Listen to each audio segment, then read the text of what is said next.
আপনারা আজকে দেখছেন আমরা জনগণ শিবচরবাসী যারা আছেন তারা একসাথে এই জায়গাতে জড়ো হয়েছে আজকে ৭১ রোডে।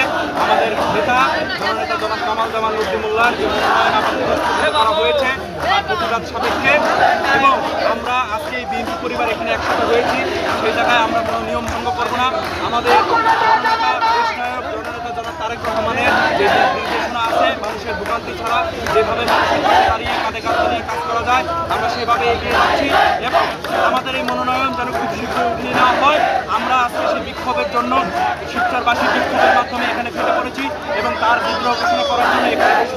তবে আমাদের এখানে কোনো ধরনের কোনো বিশৃঙ্খলা সৃষ্টি আমরা হতে দেইনি, কোনো জনদুর্ভোগ আমরা হতে দিইনি, যানবাহন আমরা স্বাভাবিকভাবে চলাচল করতে দিয়েছি।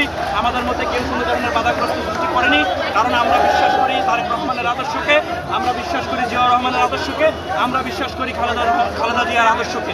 এবং আমরা এখানে আছি আমাদের জননেতা কামাল জামান নজরুল্লাহর জন্য দোয়া চাই, এবং আমরা জনগণ যে তার জন্য উন্মুক্ত এক ধরনের পাগল, তার জনপ্রিয়তার কাছে যে আমরা হেরে গেছি, তার জনপ্রিয়তার জন্য যে আমরা পাগল, তারই একটা প্রতিরূপ এখানে ফুটে উঠেছে। আমরা আশা করব জননেতা জনাব তারেক রহমানের কাছে আকুল আবেদন জানাবো আমাদের এই মনোনয়ন দ্রুত স্থগিত উঠিয়ে নেওয়া হোক, এবং এই আশা ব্যক্ত রেখে আমি আমার কথা শেষ করব।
কিছু হলে